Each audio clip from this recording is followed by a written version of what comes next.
ನಮಸ್ತೆ, ನನ್ನ ಹೆಸರು ಶಾರಿಕಾ. ಈಗ ನಾನು 7th ಕ್ಲಾಸಲ್ಲಿ ಓದ್ತಾ ಇದ್ದೀನಿ. ಸಮರ್ ಕ್ಯಾಂಪ್ ಒಳಗೆ ನಾನು ಫಸ್ಟ್ ಟೈಮ್ ಇಂಗ್ಲೀಷ್ ಸೆಮಿನಾರ್ ಮಾಡ್ತಾ ಇದ್ದೀನಿ.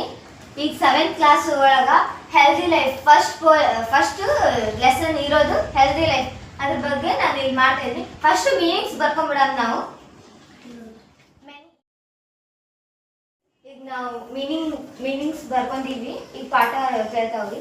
ಹೆಲ್ದಿ ಲೈಫ್ ಅಂತ ಬರ್ಕೊಂಡಿದ್ವಿ. Healthy life many years ago, ಬಹಳ ವರ್ಷಗಳ ಹಿಂದೆ everyone was strong and healthy. ಬಹಳ ವರ್ಷಗಳ ಹಿಂದೆ ಎಲ್ಲಾ ಜನರು ಶಕ್ತಿಯಾಗಿದ್ರು ಮತ್ತೆ ಆರೋಗ್ಯಕರವಾಗಿದ್ರು.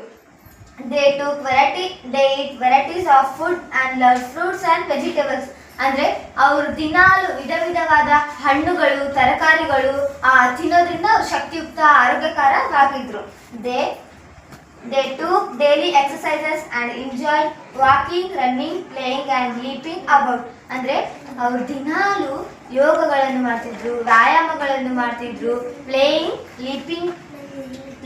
ರನ್ನಿಂಗ್ ಅಂಡ್ ಲಿಪಿಂಗ್ ಅಂದ್ರೆ ಇಲ್ಲಿ ಬರ್ದಿದ್ದೀನಲ್ಲ, ಜಿಗಿಯೋದು ಮಾಡ್ತಿದ್ರು. ಹಂಗಾಗಿ ಅವರು ಶಕ್ತಿಯುಕ್ತವಾಗಿದ್ರು.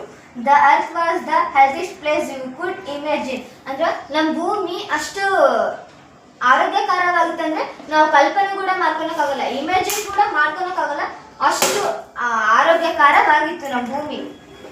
And it was clear that both adults and children were full of joy and were in good mood. ಅಂದ್ರೆ ನಾವು ಫುಲ್ ಆರೋಗ್ಯಕರವಾಗಿರೋದ್ರಿಂದ ನಮ್ಮ ಭೂಮಿ ಫುಲ್ ಕ್ಲಿಯರ್ ಆಗಿತ್ತು, ಏನೋ ಡೌಟ್ಸ್ ಅಲ್ಲಿ ಇರ್ತಿದ್ದಿಲ್ಲ, ಫುಲ್ ಆರೋಗ್ಯಕರ ಶಕ್ತಿಯುಕ್ತವಾಗಿದ್ರು ಹಿಂದಿನ ಕಾಲದ ಜನಗಳು. ಹಾಗಾಗಿ ಚಿಲ್ಡ್ರನ್ಸ್ ಕೂಡ ಗುಡ್ ಮೂಡ್ಸ್ ಅಲ್ಲಿ ಇರ್ತಿದ್ರು, ಆರೋಗ್ಯಕರವಾಗಿರ್ತಿದ್ರು, ಒಳ್ಳೆ ಯೋಚನೆಗಳಲ್ಲಿ ಇರ್ತಿದ್ರು, ಗುಡ್ ಮೂಡ್ಸ್ ಅಲ್ಲಿ ಇರ್ತಿದ್ರು. ಹಾಗಾಗಿ ಹಿಂದಿನ ದಿನಗಳಲ್ಲಿ ಬೇರೆ ವಿವಿಧ ತರಕಾರಿಗಳು ಹಣ್ಣುಗಳು ತಿನ್ನೋದ್ರಿಂದ ಜನಗಳು ಆರೋಗ್ಯಕರ ಮತ್ತು ಹೆಲ್ತಿಯಾಗಿರ್ತಿದ್ರು. ಹಾಗಾಗಿ ನಾವು ಆರೋಗ್ಯವಾಗಿರುವಂತಹ ಆಹಾರಗಳನ್ನು ಸೇವಿಸಬೇಕು. ಹಂಗಾಗಿ ಅಂತ ನನ್ನ ಮಾತು. ಧನ್ಯವಾದ.